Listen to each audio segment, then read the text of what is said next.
அப்படின்னு ஒரு பேர் சொன்னாலே இப்போ நடந்துட்டு இருக்க ஒரு விஷயம் தான் எல்லாருக்குமே மைண்ட்ல வந்துட்டு இருக்கு. அவங்க பாட்டு சினிமா துறையில ஒரு நல்ல ஒரு லீட் ஹீரோயினா போயிட்டு இருக்காங்க. பட் அவங்கள எதுக்குடா வம்புக்கு இழுத்து விட்டீங்க அப்படின்ற மாதிரி தான் இப்போ ஒரு டாக் போயிட்டு இருக்கு. அது நிறைய பேருக்கு தெரிஞ்சிருக்கும்.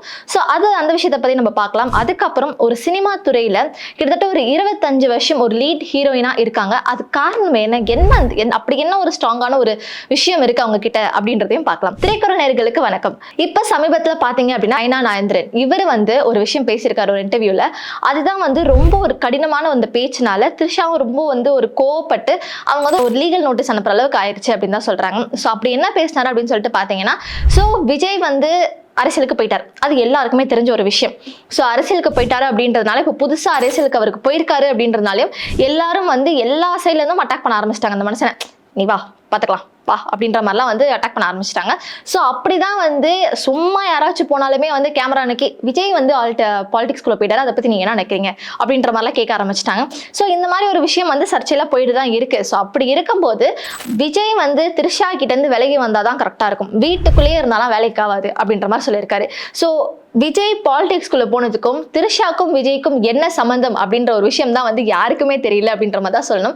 சம்பந்தமே இல்லாம அப்படியே வந்து நீ வேணா சண்டைக்கு வா அப்படின்ற மாதிரி த்ரிஷாவை கூப்பிட்ட மாதிரி இருந்துச்சு. ஸோ அதுக்கு வந்து த்ரிஷா வந்து ரொம்ப ஒரு எதுக்கு இந்த மாதிரிலாம் பேசணும் அப்படின்ற மாதிரி இந்த ஒரு வீடியோ பிஜேபி லீடரா இருந்துட்டு அவர் இந்த மாதிரி ஒரு விஷயம் பேசினது வந்து ரொம்ப வைரல் ஆகி த்ரிஷாவும் வந்து அதுக்கு ரொம்ப ஒரு கண்டனம் தெரிவிச்சிருக்காங்க.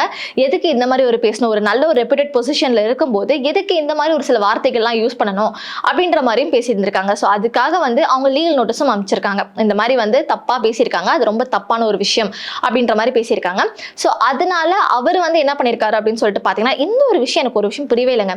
ஆக்சுவலாக நம்ம ஏதாவது ஒரு தப்பு பண்ணோம் அப்படின்னு வச்சுக்கோங்களேன், நம்ம ஆக்சுவலாக என்ன பண்ணுவோம், இப்போ நம்ம கிட்ட வந்து நம்ம வந்து ஒருத்தவங்களை பற்றி தெரியாமல் தப்பாக பேசிட்டோம் இல்லை ஏதாவது ஒன்று பண்ணோம்னா வில் ஃபீல் சாரி, அதாவது நம்ம வந்து தப்பு சாரி நம்ம மன்னிச்சிருங்க அப்படின்ற மாதிரி கேட்போம்.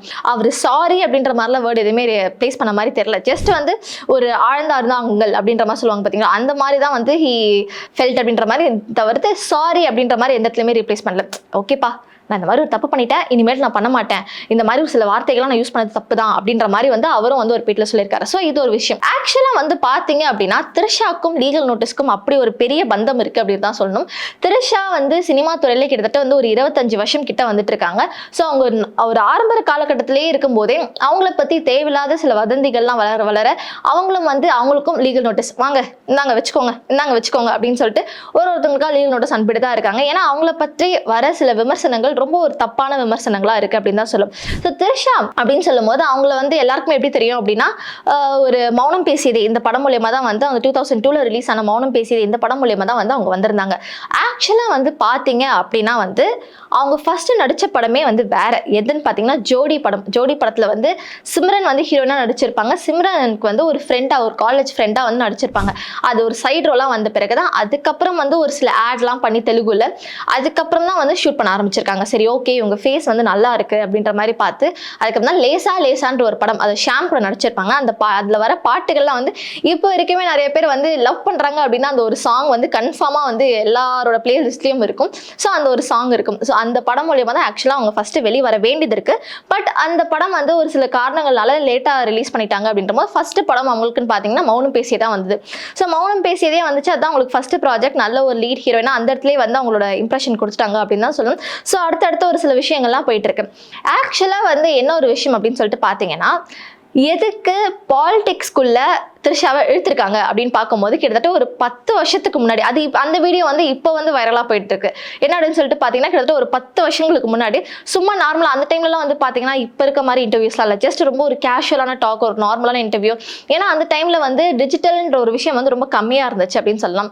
ஸோ அப்போ வந்து த்ரிஷா கிட்ட ஒரு கேஷுவலான டாக் பண்ணிட்டு இருக்கும்போது உங்களோட ஆசை என்ன, உங்களோட பெரிய ஆசை என்ன அப்படின்ற மாதிரி ஒரு சில விஷயங்கள் கேட்கும்போது அதுக்கு அவங்க சொன்ன பதில் வந்து நான் வந்து சிஎம் ஆக போறேன் அப்படின்ற மாதிரி விளையாட்டா அவர் சொன்ன விஷயம் தான். அது விளையாட்டு விபரீதமாகும்னு சொல்றாங்க, அது இந்த மாதிரி தான் போல இருக்கு. அது ஆக்சுவலி எப்படி கனெக்ட் ஆயிருக்குன்றதை நான் சொல்றேன் இருங்க. ஸோ இப்போ வந்து நான் சிஎம் ஆக போறேன் அப்படின்னு அவங்க சொன்னதுனாலையும் அதனால என்ன இருக்கு அப்படின்னா அந்த வீடியோ தூக்கி இப்போ ரெப்ளிகேட் பண்றாங்க. அப்போ பேசின ஒரு 10 வருஷத்துக்கு முன்னாடி பேசின ஒரு விஷயத்த இப்போ ரெப்ளிகேட் பண்றாங்க. அவங்க வந்து அந்த டைம்ல வந்து நீங்க வேணா பாருங்க நான் 10 வருஷம் கழிச்சு வந்து சிஎம் ஆவேன், நீங்க எல்லாம் ஓட்டு போடணும் அப்படின்ற மாதிரிலாம் அவங்க சொல்லியிருந்தாங்க. அது விளையாட்டா சொன்ன ஒரு விஷயம். ஸோ இப்போ என்ன அப்படின்னு சொல்லிட்டு பாத்தீங்கன்னா நம்ம விஜய் சாரும் வந்து பாலிடிக்ஸ்குள்ள என்ட்ரி ஆயிட்டாரு. ஸோ பாலிடிக்ஸ்குள்ள அவர் என்ட்ரி ஆனதும் த்ரிஷாவும் விஜயும் ஒரு சில படங்கள் பண்ணியிருந்திருக்காங்க. அது நல்லா ஹிட் கொடுத்துருக்கு அப்படின்னு தான் சொல்லணும். முக்கியமா கில்லின்ற ஒரு படம் வந்து பிளாக் பஸ்டர் ஹிட் அப்படின்னு தான் சொல்றாங்க. ஸோ திருப்பியும் ரீரிலீஸ் ஆகும் போதுமே அது வந்து ஒரு நல்ல வசூல் கொடுத்துச்சு அப்படின்னு சொல்லும் போது ஒரு நல்ல ஹிட்டான படம். ஸோ அதனாலேயுமே வந்து கிட்டத்தட்ட வந்து த்ரிஷாக்கும் விஜய்க்கும் வந்து ஏதோ போயிட்டு இருக்கு, அவங்க 2 பேரும் வந்து லவ் பண்றாங்க, அதனாலேயே வந்து நிறைய விஷயங்கள் போயிட்டு இருக்கு அப்படின்னு சொல்லிட்டு அவங்களுக்குள்ள ஒரு காதல் கதையே வந்து அவங்களா எதுவும் சொல்லாம மக்களா சேர்ந்து ஒரு கதையை கிரியேட் பண்ணிட்டாங்க அப்படின்னு சொல்லலாம். ஸோ அவர் இப்போ பாலிடிக்ஸ்குள்ள என்ட்ரி ஆகியிருக்காரு அப்படின்றதுனால சரி ஓகே 10 வருஷம் கழிச்சு இவங்களும் வந்து துணை சிஎம் ஆயிருவாங்க அப்படி அந்த மாதிரி ஒரு சில விஷயங்கள்லாம் வந்து பேச ஆரம்பிச்சிருக்காங்க. விளையாட்டா பேசினா கூட இந்த மாதிரி ஒரு சில விஷயங்கள்லாம் ஆகும்ன்றது இது மூலியமா தான் தெரியுது அப்படின்னு சொல்லணும். ஸோ விஜய் கூட இவங்க பண்ண இந்த ஒரு படம், ஸோ விஜய்க்கும் இவங்களுக்கும் வந்து ஒரு கனெக்ஷன் இருக்கு அப்படின்ற மாதிரிலாம் பேசிட்டு இருந்தாங்க. கடைசியில வந்து பாத்தீங்க அப்படின்னா தெலுங்கு ஹீரோ ராணா இருக்காரு பாத்தீங்களா, ஸோ அவங்களோட தான் வந்து இவங்களுக்கு வந்து கடைசியில கல்யாணம் ஆக போகுதுன்னு சொல்லிட்டு அவங்களோட ஒரு சில படங்கள் பண்ணும்போது அவ்வளவுதான் இவங்களோட தான் கல்யாணம் பாகி இவங்க தான் அப்படின்ற மாதிரி சொல்லியிருந்தாங்க. ஸோ அதை பதிவு பண்ற மாதிரி அந்த டைம்ல ஏதோ ஒரு இன்டர்வியூல வந்து என்ன சொல்லியிருந்தாங்க, ஒரு அவார்ட் ஃபங்க்ஷன்ல ராணா கிட்ட ஏதோ பேசிட்டு இருக்கும்போது சென்னையில எனக்கு பெருசா எதுவுமே தெரியாதுங்க, த்ரிஷா வீடு மட்டும் தாங்க தெரியும் அப்படின்ற மாதிரி அவர் நகைச்சுவா சொல்ல போய் அந்த ஒரு விஷயம் வந்து ரொம்ப வைரலா போயிருச்சு. ஓகே ஃபைன், இவங்க 2 பேரை தான் கல்யாணம் பண்ணிக்க போறாங்க அப்படின்லாம் ஒரு சில விஷயங்கள் பேசிட்டு இருக்கும்போது ராணா வேற ஒருத்தவங்களை கல்யாணம் பண்ணிக்கிட்டாங்க. ஸோ அதுவும் வந்து ஒரு ஃபன்னா போயிருச்சு. இங்க தானடா இருந்தீங்க, எப்படா இங்க போனீங்க அப்படின்ற மாதிரிலாம் இருந்துச்சு. அதுக்கப்புறம் வந்து பாத்தீங்கன்னா ஓகேப்பா இதெல்லாம் ஒரு பக்கம் இருக்கட்டும், வதந்திகள் ஒரு பக்கம் இருந்தாலுமே நான் வந்து சீரியஸா வந்து ஒரு கல்யாணம் பண்ண போறேன் அப்படின்ற மாதிரி வந்து 2007 or 17 ஐ திங்க் 2017 நினைக்கிறேன். ஸோ அந்த டைம்ல தான் வந்து அவங்க வந்து ஒருத்தவங்களை மேரேஜ் பண்ணிக்க போறேன் அப்படின்ற மாதிரி சொல்லியிருந்தாங்க. நியர்லி என்கேஜ்மெண்ட்டும் ஆயிட்டு இருந்தது. அவங்க பேர் வந்து பாத்தீங்கன்னா வருண் மணியன் அப்படின்னு சொல்றாங்க. ஸோ அவங்களோட தான் வந்து 2017 என்கேஜ்மெண்ட்டும் ஆகியிருந்தது.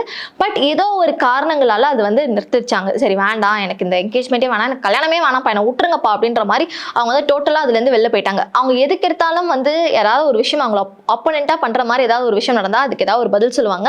ஆனா எந்த ஒரு விஷயத்துக்காக வந்து எதுவுமே அவங்க ரெஸ்பான்ஸ் பண்ணல. அவங்க பர்சனல் லைஃபாவே இருக்கட்டும், தட்ஸ் மை பர்சனல் அப்படின்ற மாதிரி ரொம்ப செக்யூரா இருந்தாங்க. இதெல்லாம் ஒரு பக்கம் இருந்தாலுமே அப்பப்போ நம்மளோட மன்சூர் அலிகான் இருக்கார் பாத்தீங்களா, அவரும் வந்து ஒரு ஃபன் பண்ணி விட்டு போயிட்டாரு.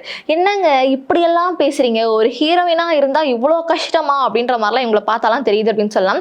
ஸோ மன்சூர் அலிகானும் இப்போ ரீசெண்ட் டைம்ஸ் இந்த லியோ படம் வந்துச்சு பாத்தீங்களா, லியோ படத்துல அவரும் வந்து ஒரு பார்ட்டா இருந்தாரு.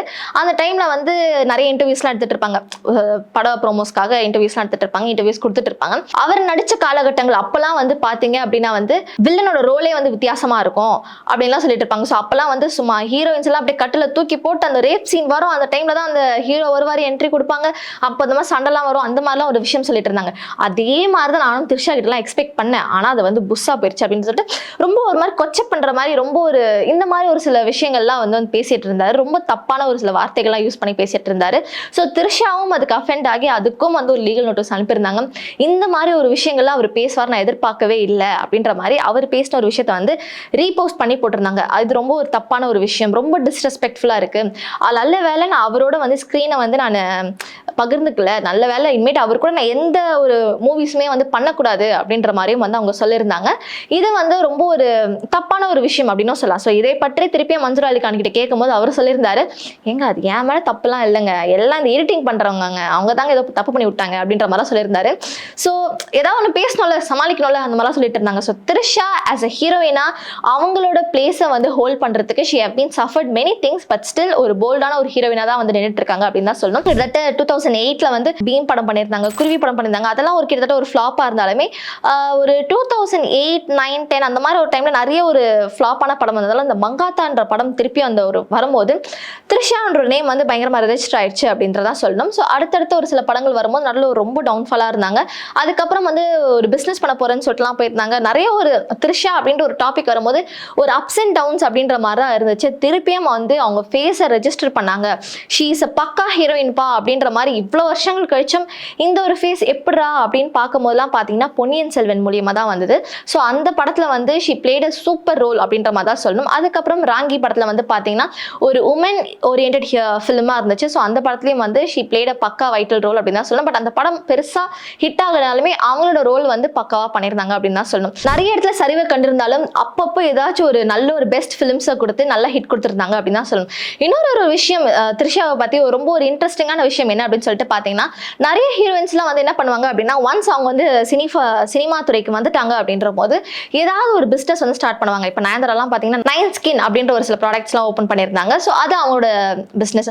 அதே மாதிரி சமந்தாவும் ஒரு சில பிஸ்னஸ் ஸ்டார்ட் பண்ணியிருந்தாங்க. பட் இவங்க என்ன பிஸ்னஸ் ஸ்டார்ட் பண்ணியிருக்காங்கன்னு பார்த்தா டோட்டலாக அன்எக்ஸ்பெக்டடான விஷயம். டோட்டலாக வந்து அக்ரிகல்ச்சருக்கு சப்போர்ட் பண்ணுற மாதிரி பயோடிகிரபிள் அந்த மாதிரி ஒரு சில விஷயம், பெஸ்டிசைட்ஸ் இந்த மாதிரி ஒரு சில விஷயங்கள்லாம் வந்து ஸ்டார்ட் பண்ணியிருக்காங்க, பண்ணிட்டு இருக்காங்க. ஆக்சுவலி பார்த்தீங்கன்னா இதுதான் அவங்களோட பிஸ்னஸ். அவங்களோட சைட் பிஸ்னஸ்ன்னு பார்க்கும்போது இந்த மாதிரி ஒரு சில விஷயங்கள்லாம் இருக்குது. ரியல் எஸ்டேட், அதுக்கப்புறம் வந்து ஃபார்மிங் சம்மந்தமான ஒரு சில விஷயங்கள்லாம் வந்து பண்ணியிருக்காங்க. அதெல்லாம் ஒரு நல்ல ஒரு குட் ஒர்க் அப்படின்ற மாதிரி தான் சொல்லணும். நிறைய பேர் வந்து நிறைய விஷயங்கள் ஃபேஷன் டெக்னாலஜியில் பண்ணாலுமே இந்த மாதிரி ஒரு சில விஷயங்கள், இந்த மாதிரி ஒரு சில ஆட்கள்லாம் வந்து பண்ணால் அது வந்து ஒரு நல்ல ஒரு விஷயம் அப்படின்ற மாதிரி தான் சொல்லணும். ஸோ ஆஸ் அ த்ரிஷா அப்படின்னு பார்க்கும்போது அடுத்தடுத்து படங்கள் நிறைய வந்துட்டே இருக்கு. இப்போ வந்து பார்த்தீங்கன்னா கருப்பு படத்துலையும் வந்து அவங்க நடிச்சிருக்காங்கன்ற மாதிரி தெரியுது. ஸோ கருப்பு படம் அது ஆஃப்டர் அ லாங் கம்பேக் அப்படின்னு கொடுக்கலாம். எதை வச்சுன்னு பார்க்கணும், சூர்யா அண்ட் த்ரிஷா இவங்களோட காம்பினேஷன்ல ஆஃப்டர் அ லாங் திங் திருப்பி ஒரு கம்பேக்ன்ற மாதிரி தான் இருக்கு. ஸோ காத்திருந்து பார்ப்போம் த்ரிஷாவோட அடுத்தடுத்த படங்கள், அடுத்தடுத்த அப்டேட்டுகளும்.